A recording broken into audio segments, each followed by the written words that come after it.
हम बात करने वाले हैं डेल कार्नेगी की एक बहुत ही मशहूर किताब के बारे में, how to win friends and influence people, और जानेंगे कि इसके सबसे ज़रूरी सबक क्या है।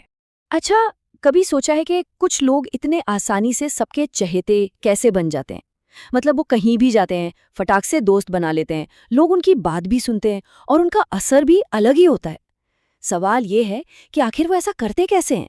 और देखिए, यही इस किताब का सबसे बड़ा सीक्रेट है। ये कोई नेचुरल टैलेंट नहीं है, कोई जादू नहीं है। ये एक स्किल है, एक ऐसा हुनर जिसे कोई भी सीख सकता है। ये किताब सोचिए 1936 में लिखी गई थी, लेकिन आज भी ये उतनी ही काम की है। क्यों? क्योंकि ये इंसानी साइकोलॉजी और मजबूत रिश्ते बनाने का एक ऐसा गाइड है जो कभी पुराना नहीं होता। तो इसके ज़रूरी सिद्धांतों को हम 3 आसान हिस्सों में समझेंगे।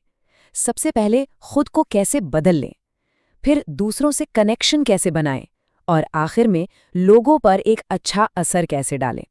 तो चलिए शुरू करते हैं पहले नियम से, और ये नियम है अपने अंदर बदलाव लाने का। कार्नेगी का सबसे पहला और शायद सबसे जरूरी पॉइंट, किसी की सीधी सीधी बुराई या आलोचना मत करो। क्यों? क्योंकि जैसे ही आप ऐसा करते हैं, सामने वाला डिफेंसिव हो जाता है। वो अपनी गलती मानने के बजाय खुद को सही साबित करने में लग जाएगा। तो इसका तोड़ क्या है? सच्ची तारीफ। जब आप किसी की अच्छाइयों को सराहते हैं तो वो अपने आप बेहतर करने के लिए मोटिवेट हो जाता है। और हाँ, एक सिंपल सी स्माइल की ताकत को कभी कम नहीं समझना चाहिए। ये एक छोटा सा जेस्चर है, लेकिन ये तुरंत एक पॉजिटिव माहौल बना देता है। ये सामने वाले को बताता है कि आप फ्रेंडली हैं, बात करने के लिए तैयार हैं। और अगर कभी कोई गलती हो जाए तो उसे ईमानदारी से मान लेना चाहिए। पता है, ऐसा करने से लोग आपको कमजोर नहीं बल्कि और ज्यादा मजबूत समझते हैं। इससे इज्जत बढ़ती है और भरोसा भी बनता है। तो ठीक है, एक बार जब हमने अपने अंदर के बदलावों पर काम कर लिया, तो अब चलते हैं दूसरे नियम की तरफ। दूसरों के साथ एक मजबूत कनेक्शन कैसे बनाएं। डेल कार्नेगी की ये लाइन तो बहुत ही फेमस है। सोचिए, किसी भी इंसान के लिए उसका नाम दुनिया का सबसे मीठा शब्द होता है। जब आप किसी को उसके नाम से बुलाते हैं तो उसे लगता है कि वो आपके लिए जरूरी है। ये छोटी सी आदत रिश्तों में बहुत बड़ा फर्क ला सकती है। देखिए, ज्यादातर लोग क्या करते हैं, वो बस अपनी बारी का इंतजार करते हैं कि कब बोलें। लेकिन जो अच्छे कम्युनिकेटर होते हैं ना, वो बोलने से ज्यादा सुनते हैं। जब आप किसी को ध्यान से सुनते हैं तो उसे लगता है कि उसकी बात की वैल्यू है, और यहीं से भरोसे की शुरुआत होती है। एक और जबरदस्त टिप है, हमेशा सिर्फ अपने बारे में या अपनी अचीवमेंट्स के बारे में बात करने से बचें। कोशिश करें कि उस टॉपिक पर बात हो जिसमें सामने वाले को इंटरेस्ट हो। इससे क्या होगा, बातचीत अपने आप इंटरेस्टिंग और यादगार बन जाएगी। और अब आते हैं तीसरे और सबसे पावरफुल नियम पर। वो क्या चीज है जिससे हम लोगों पर एक असली और गहरा असर डाल सकते हैं? किसी भी बहस को जीतने का सबसे अच्छा तरीका क्या है, जानते हैं? डेल कार्नेगी कहते हैं, उससे बचो। सुनने में अजीब लगता है ना, पर सोच कर देखिए। मान लीजिए आप बहस जीत भी गए तो क्या होगा?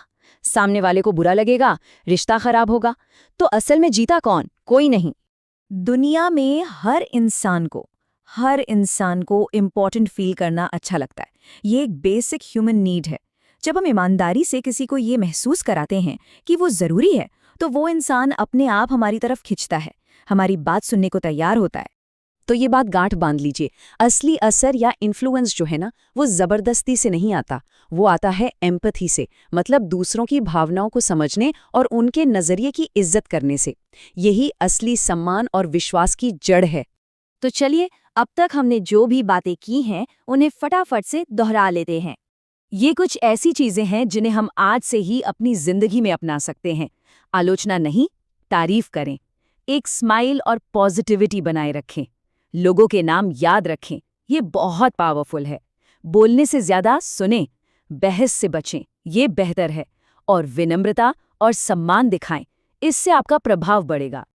ये किताब एक बहुत ही जरूरी बात पर जोर लेती है। हम अक्सर सोचते हैं कि कामयाबी के लिए सिर्फ होशियारी या टेक्निकल स्किल्स ही काफी हैं। लेकिन सच तो ये है कि हमारी कामयाबी का एक बहुत बड़ा हिस्सा इस बात पर निर्भर करता है कि हमारे रिश्ते कैसे हैं। तो अगर हम चाहते हैं कि लोग हमें पसंद करें, हमारी बात सुनें और हम पर भरोसा करें, तो इसका रास्ता उन्हें बदलने की कोशिश करना नहीं है। इसका रास्ता है उन्हें समझने की कोशिश करना। क्योंकि आखिर में हम किसी भी फील्ड में हो, जिंदगी में जो सबसे पावरफुल स्किल है वो है पीपल स्किल्स, यानी लोगों से सही तरीके से पेश आने का हुनर।